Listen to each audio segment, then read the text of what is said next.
ဘာကြောင့်လဲသိလားနိုင်ငံတကာဥပဒေအားဖြင့်ပေါ့နော်စီးမြင်စည်းကမ်းအနေနဲ့သွားတဲ့အခါမှာအမေရိကန်တစ်ဖြည်းဖြည်းတရုတ်နောက်ကိုရောက်တော့မယ်အဲဒါကြောင့်မို့အဲ့နိုင်ငံတကာဥပဒေတွေပုံစံပြောင်းသွားအောင်လို့ဆိုပြီးတော့ဒေါ်နယ်ထရန့်ကနိုင်ငံတကာဥပဒေတွေကိုဖျက်ဆီးဖို့ကြပြက်ကြက်လုပ်ဖို့ကြိုးစားတယ်သူ့ကိုယ်ပိုင်စတိုင်ဘယ်လိုခေါ်မလဲနိုင်ငံဖွဲ့စည်းတစ်ခုကိုထူထောင်ဖို့တော့ကြိုးစားလာတယ်အားလုံးတွေ့တဲ့အတိုင်းထိုင်းနိုင်ငံလည်းဖိတ်ခေါ်ထားတယ်နော်ရုရှားလည်းဖိတ်ခေါ်ထားတယ်1 billion ဆိုတဲ့ဒေါ်လာ1 billion မှရှိချေပေးရမယ်။တနည်းအားဖြင့်ဒုတိယ UN တခုကိုထပ်ဆက်လက်ပြီးတော့ပေါ်ဆောင်မှုကြိုးစားလာတယ်။ဘာကြောင့်လဲလက်ရှိ UN ရဲ့နိုင်ငံတကာဥပဒေတွေဟာအမေရိကန်ကြိုးစည်းပွားကိုဘယ်လိုနည်းနဲ့မှမရတဲ့အတွက်ကြောင့်အမေရိကန်ဗိုလ်ချုပ်စိုးမိုးမှုကိုလက်မခံတော့ဘူး။လက်မခံတဲ့အခါမှာဒီတိုင်းဆက်သွားမယ်ဆိုတရုတ်နဲ့နိုင်ငံတကာနဲ့အများကြီးအဆင်ပြေလာပြီးတော့တရုတ်ကအမေရိကန်နဲ့တာဝါနိုင်တယ်။အဲ့တော့ဒါနိုင်ငံတကာဥပဒေဟာတနည်းအားဖြင့်တရုတ်အတွက်ဆိုလို့ရှိရင်တရုတ်ရဲ့ဖွံ့ဖြိုးတိုးတက်မှုတရုတ်နိုင်ငံအတွက်အသက်လို့ဖြစ်နေတယ်။အဲ့တော့တရုတ်ကလည်းပြောပါတယ်ဒီလိုနိုင်ငံတကာဥပဒေတွေနိုင်ငံတကာလက်ခံတဲ့ဥပဒေတွေပေါ်လာဖို့အတွက်နှစ်90ကျော်နှစ်80ကျွန်တော်တို့ကြိုးစားခဲ့ရတယ်အားလုံးပဲမင်္ဂလာပါကျွန်တော်ရဲ့တော်နေယူ channel မှာကြိုဆိုပါတယ်ကျွန်တော်ရဲ့တော်နေယူ channel ဟာဆိုရင်နေ့စဉ်တန်းတူတန်းကောင်းတွေကိုတင်ဆက်ပေးနေတာမို့ကျွန်တော်ရဲ့ channel ကို like and subscribe လေးလုပ်ပေးဖို့တောင်းဆိုရှင်ပါတယ်ကြည့်ရှုသူများကိုအထူးကျေးဇူးတင်ပါတယ်ဒီနေ့80ကျော်စူးစမ်းခဲ့ရဒီဥပဒေတွေကိုလေးစားသုံးမရှိတာအမေရိကန်မှာဆိုပြီးတရုတ်ကဆွဆွဲလာတယ်ဟုတ်တယ်အမေရိကန်ဆွဆွဲတရုတ်ဆွဆွဲတဲ့အတိုင်းပဲအမေရိကန် Greenland ကိုသိမ်းကျင်တာနဲ့ပြီးလို့ရှိရင်ဒါဘယ်လိုလဲဆိုတော့တနည်းအားဖြင့်ပေါ့နော်ဟို sovereign equality ပေါ့အချုပ်ချာအာဏာဒန်းတူညီမျှမှုဆိုတာကိုအလေးမထားတော့မနဲ့ Venezuela သမ္မတကိုဝင်ပြီးတော့ဖမ်းဆီးတာတွေနော်ဒါမျိုးဒီကိုလိုနီနဲ့ချဲလောက်တာတွေအရင်ကပုံစံမျိုးဒေါ်နယ်ထရန့်ကပြန်ကြိုးစားတာပါဆိုတော့နိုင်ငံတော်ဥပဒေကိုဖျက်ဆီးဖို့ကြိုးစားတာအခုဆိုရင်ကုလသမဂ္ဂကနေပြီးတော့အမေရိကန်ထွက်ဖို့ကြိုးစားတာတွေရှိလာတယ်နော်အခုညီပေးမှုရက်စဲတာတွေရှိလာတယ် WHO ကနေပြီးတော့နှုတ်ထွက်တာတွေရှိလာတယ်အဲ့တော့အဓိပ္ပာယ်ပါလေနိုင်ငံတကာဥပဒေတွေပုံစံတွေနဲ့သွားလို့ရှိရင်ဘယ်လိုခေါ်မလဲဆိုတော့အားလုံးကတနိုင်ငံလုံးတစ်ကမ္ဘာလုံးဟာဥပဒေရဲ့အောက်မှာဒန်းတူညီမျှဖြစ်သွားပြီးတော့အားလုံးကတာတူညီမျှစိတ်ကိုရောက်သွားလဲအဆင့်ကိုရောက်သွားလိမ့်မယ်အဲ့တော့တာတူညီမျှအဆင့်ကိုရောက်မှာအမေရိကန်ကမလို့ခြင်းအမေရိကန်အားလုံးတဲ့ခြေတလန်းတာဖို့အတွက်ဆိုလို့ရှိရင်သူများနဲ့တာတူညီမျှမနေခြင်းဘူးအမေရိကန်ကိုဆက်လက်ပြီးတော့အမေရိကန်ရဲ့တိုးတက်မှုကြီးပွားမှုတွေကိုဆက်လက်ပြီးတော့သူကမြင့်တင်ခြင်းတဲ့အတွက်ကြောင့်မလို့ဒီတိုင်းဆက်သွားရင်သူတို့ရှုံးမယ်ဆိုတာသိတဲ့အတွက်ကြောင့်မလို့ကမ္ဘာဥပဒေတွေကိုကင်လှုပ်နေတယ်အဲ့တော့တရုတ်နဲ့နိုင်ငံတကာပေါ့နော်ဒီကမ္ဘာဥပဒေရဲ့အောက်မှာ EU နိုင်ငံတွေနဲ့ပေါင်းသင်းဆက်ဆံသွားခြင်းအပြင်ကမ္ဘာဥပဒေမှာတည်လို့ရှိတယ်အဲ့တော့မြန်မာနိုင်ငံကအစိုးရတည်းရဲ့အနေနဲ့ပြုမှုကျင့်ကြံတဲ့ပုံစံတွေအားလုံးဟာကမ္ဘာဥပဒေနဲ့လုံးလုံးလလျာဆန့်ကျင်နေတယ်ဟုတ်ဆိုလို့ရှိရင်တော့အဲ့တော့ကမ္ဘာဥပဒေအောက်မှာ EU ကလည်းဒီဆန္ဒရှိမယ်တရုတ်ကလည်းဒီဆန္ဒရှိမယ်ဆိုလို့ရှိရင်တော့မြန်မာအနေနဲ့ပြုမှုကျင့်ကြံပုံမှာမူတည်ပြီးတော့တရုတ်ရဲ့ဆက်ဆံရေးတွေတရုတ်ရဲ့ပြုမှုကျင့်ကြံပုံတွေကပြောင်းလဲသွားမှာဖြစ်တယ်လို့ပြောချင်တယ်နော်အဲ့တော့တို့နိုင်ငံကလည်းဘယင်းတွေလက်ထက်ကလေးကအာဏာယူကြတာလေပြည်သူတွေပဲခံရတာယွန်းလွန်းလို့ဦးမင်းအွန်လိုင်းကိုဖမ်းနိုင်ပါမလားတဲ့ဦးမင်းအွန်လိုင်းကိုဖမ်းနိုင်ဖို့ကြတော့အဓိကတော့ law ဥပဒေတစ်ခုပေါ့နော်တရားစွဲလို့ရတယ်တရားရုံးရှိလို့ရတယ်ဒါပေမဲ့ enforcement ဆိုတဲ့ဒီရဲရှိဖို့လိုတယ်စစ်တပ်ရှိဖို့လိုတယ်ခု ICJ ဘယ်လိုပဲဖမ်းမလားထုတ်ပါနော်ဘယ်လိုပဲလို့သူတို့မှာလုံးဝရဲမရှိဘူးစစ်တပ်မရှိဘူးအဲ့တော့ ICC ရဲမရှိဘူးစစ်တပ်မရှိဘူးသူတို့မှရှိတာပါလဲဆိုလို့ရှိရင်တော့နိုင်ငံရဲ့ပူးပေါင်းဆောင်ရွက်မှုမှာအခြေခံသွားတယ်ဒါပေမဲ့ Interpol အနေနဲ့ကတော့ဖမ်းလို့ရတယ်သူနိုင်ငံချင်းပူးပေါင်းဆောင်ရွက်မှုမှာရှိတယ်အဲ့တော့ဒီကတော့မိမိသွားမဲ့နိုင်ငံတွေပေါ့နော်မြန်မာနိုင်ငံကပူးပေါင်းဆောင်ရွက်မရှိရင်တော့ဖမ်းလို့ရတယ်ဆိုတော့ကျွန်တော်ကမြန်မာနိုင်ငံကဥမာပြည့်ဒီစစ်တပ်ပေါ့နော်စစ်တပ်ကဥမင်းအွန်လိုင်းကဒီပြစ်မှုကိုချိုးဖောက်ထားပါတယ်ရဲတပ်ဖွဲ့ကပြည်ထဲရေးပေါ့ပြည်ထဲရေးရဲ့စစ်တပ်ရဲကဖမ်းမှရအဲ့တော့ဒါနိုင်ငံတကာနဲ့ပူးပေါင်းဆောင်ရွက်ခြင်းလို့ခေါ်တယ်အကယ်၍စစ်တပ်ရောရဲရောကကျွန်တော်နိုင်ငံတကာနဲ့ပူးပေါင်းဆောင်ရွက်ပါတယ်ဆိုဦးမင်းအောင်လည်းချင်းချင်းဆိုဖမ်းလိုက်မှာဖမ်းပြီးတော့တဟိတ်ကိုပို့လိုက်မယ်နော်အဲ့လိုမျိုးလုပ်လို့ရတယ်အဲ့လိုမျိုးမြန်မာနိုင်ငံရဲ့စစ်တပ်နဲ့ရဲကဦးမင်းအောင်လိုင်းကိုဘာမှမလုပ်ဘူးဆိုလို့ရှိရင်ဘယ်သူမှဘာမှလုပ်လို့မရဘူးသူဒီနိုင်ငံထဲမှာနေနေတဲ့ကာလပတ်လုံးဥမာပြရှေ့တီမောကိုသွားမယ်ဥမာပြအာဂျင်တီးနားသွားရင်တေချာဖောက်ဖမ်းခံမှာအာဂျင်တီးနားကိုရောက်ရင်နော်နောက်ထပ်ဒီရှေ့တီမောမှာခုတရားစွဲတယ်ဒီတရားရုံးကသတ်မှတ်တဲ့ဒီချမှတ်တဲ့မိန့်ပေါ်မှာအခြေခံပြီးတော့ဦးမင်းအောင်လိုင်းရှေ့တီမောမှာနေလို့ရဲမှာမဟုတ်ဘူးအင်ဒိုနီးရှားမှာလည်းခုတရားစွဲဖို့စီစဉ်ထားတယ်ရှိလို့သုံးသက်ကျွန်တော်ကြားသိထားရရှိရပါတော့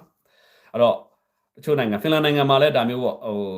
universal jurisdiction ကတရားစွဲမယ်ဆိုလို့ရှိရင်တော့ဆွဲလို့ရတယ်universal jurisdiction ကတရားပတ်ဆွဲဖို့ကြားပါဗျာနော်ပတ်ဆွဲတဲ့ခါကျလို့ရှိရင်တော့အဲ့ဒီမှာတော့သူ့အတွက်နေမြေတဖြည်းဖြည်းကျင်းလာမှာပေါ့နော်အခုလောဆယ်အာဆီယံနိုင်ငံထဲမှာနေမြေကျင်းလာတဲ့ပုံစံမျိုးဖြစ်လာပြီအဲ့တော့အာဆီယံမှာနေမြေကျင်းတယ်မြန်မာနိုင်ငံမှာလည်းသူနေရာတိုင်းသွားလို့မရဲပါဘူးနော် ကိုမန္တလေးသွားတော့မှပဲ short တိုက်တုံးနဲ့ထုခံအဲ့တော့ရခိုင်ပြည်ဘယ်တော့မှသွားလို့မရဘူးလေ14ပြည်နယ်ဘယ်တော့မှသွားလို့မရ14မြို့ဘယ်တော့မှသွားလို့မရဘူးနောက်ထပ်ကျွန်တော်တို့ဒီရှမ်းမြောက်မှာလည်းသူသွားလို့ရတဲ့မြို့သွားလို့ရလို့ရသွားမရတဲ့မြို့တွေအများကြီးရှိတယ်နော်အဲ့တော့သူ့ကိုဖမ်းနိုင်လားဆိုတဲ့ခါကျတော့ပူပေါင်းဆောင်ရွက်မှုတွေပုံမှာအခြေခံပါတယ်ခင်ဗျာနော်ရန်ကုန်တက္ကသိုလ်ကဦးမင်းအွန်လိုင်းကိုပွဲပေးတာတဲ့ကိုမမောင်ဘာကြံပြုတ်ချင်ပါတယ်အဲ့နဲ့ပတ်သက်ပြီးတော့ဒီလိုက်ရအရှိမပဲကျွန်တော်ပြောပြသွားပြီနော်အဲ့တော့ဦးမင်းအွန်လိုင်းကသူ့ယောဂနဲ့သူအမြန်သင်မှနားအေးမယ်တဲ့လူတိုင်းကအသေးမျိုးကြီးပါပဲနော်ဦးမင်းအွန်လိုင်းကိုသေဖို့စနာတွေဘာတွေမထားသင့်ဘူးလို့ကျွန်တော်ထင်တယ်ဘာကြောင့်လဲဆိုတော့ဒါနဲ့ပတ်သက်လာလို့ရှိရင်ဘာတွေဖြစ်သွားနိုင်လဲဆိုတဲ့ခါကျတော့ခင်ဗျားတို့ကျွန်တော် like ကိုနားထောင်နေတဲ့သူတွေအနေနဲ့ကျွန်တော်လမ်းမားတွေနဲ့မပို့ချင်ဘူးเนาะကောင်းမွန်တာပဲဖြစ်စေချင်တယ်နောက်ဆုံးတော့ဗျာเนาะ spiritual ဘိုင်းကအစเนาะဟိုပြုမှုချင်းကြပုံကအစပြောဆိုကအစအားလုံးကိုအတူယူစရာပဲဖြစ်စေချင်တယ်အဲ့တော့သူများတည်ဖို့တော့တည်ခြင်းတရားလူတိုင်းကတည်တတ်တယ်เนาะအဲ့တော့တည်ခြင်းတရားသူမတည်ဘဲကိုရင်တည်တတ်တာတွေရှိတယ်အဲ့တော့သူအောက်ကူသူနဲ့သူသွားပါလိမ့်မယ်เนาะအဲ့တော့တက်နိုင်ဆုံးကိုခံရတဲ့ခါကျတော့လဲကိုယ့်ရဲ့ကံတရားပါဗျာเนาะမပူပါနဲ့သူ့ကံတရားဟာသူ့ကိုစီမံစင်းရဲပါပဲ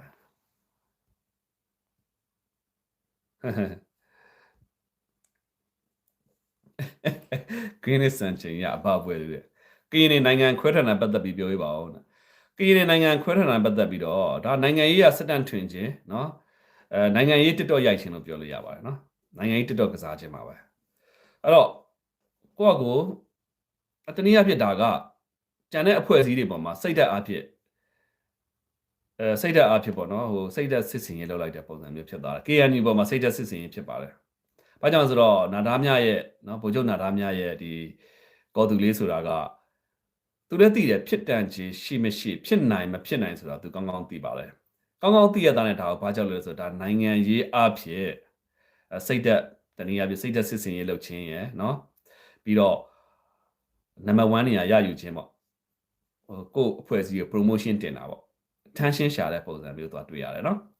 သူရှိမှ KNU ရှိတယ် KNU ကိုကြော်ပြီးတော့ကော်သူလူနိုင်ငံထူထောင်တယ်လေအဲ့တော့တနည်းအားဖြင့်သူက KNU ရဲ့စင်ပြိုင် KNU ကိုသာလိုက်ပြိုင်တဲ့ပုံစံမျိုးဖြစ်သွားတာပါဒါတနည်းအားဖြင့်ဒါလုံးဝဖြစ်နိုင်တဲ့အရာမဟုတ်ဆိုလဲသူတို့ကျွန်တော်ဒီပုဂ္ဂိုလ်တွေအဲ့လောက်ထိဉာဏ်ရည်နဲ့သိမနိုင်ပါဘူးနော်သူကသူတဲ့ဘွဲရတာဆက်เสียလားကွယ်တဲ့ကဘာကပေးတာမှမဟုတ်တာဟုတ်ပါတယ်ဘွဲတစ်ခုပေးတယ်ဆိုတာကလေဒါပါဦးသိန်းစိန်ရဲ့ဘွဲဦးသိန်းစိန်ရတဲ့ဘွဲဟာလေးစားဖို့ကောင်းတယ်ဘာကြောင့်လေးစားဖို့ကောင်းလဲဆိုလို့ရှိရင်ဘယ်ဘက်မှမလိုက်ဘဲနဲ့ဒီမိုကရက်တစ်ပေါ့နော်ဟိုလူမှုရေးစီးပွားရေးနိုင်ငံရေးတွေပေါ်မှာခြေခံပြီးတော့သူ့ကိုပေးလိုက်တာဖြစ်တယ်အဲဒါကြောင့်မို့လို့ဘယ်ဘက်ကမှလိုက်တဲ့သူတွေမဟုတ်ဘူးလေနော်အဲ့တော့နိုင်ငံတကာဖွဲ့စည်းတွေရဲ့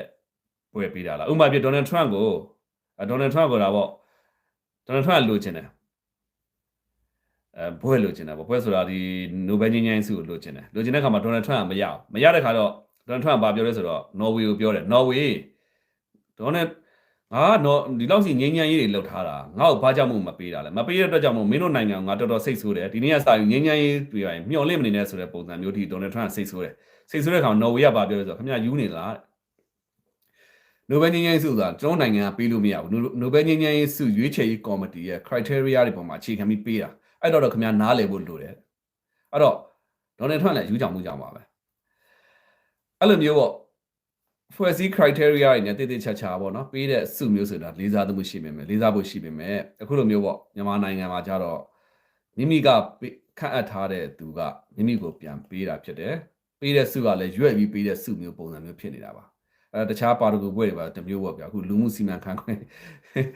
နော်အဲ့ဒီဘွဲဆိုတဲ့ခါကျတော့ကျွန်တော်ဆောင်းလာထောက်ပြပြီးသွားပါပြီဒါတက်ရွက်တာပါဒါတက်နောက်တာပါနော်ဦးမင်းအောင်လိုင်းခေါ်နောက်တဲ့ပုံစံမျိုးဖြစ်နေတာပါတော့စုရဲ့နိုဘယ်စုကိုဘဘကျူးစီလွှဲပြောင်းပေးလို့ရလားအေးအဲ့လိုမျိုးလွှဲပြောင်းလိုက်ရင်သူကယူမဲ့ပုံကိုမျိုးပဲကြည်ရတာတော့ဘာကြောင့်လဲဆိုအဲ့လိုမျိုးလွှဲပြောင်းပေးလို့မရပါဘူးဒါနဲ့ပတ်သက်ပြီးတော့ဗင်နီဇွဲလားရဲ့အတိုက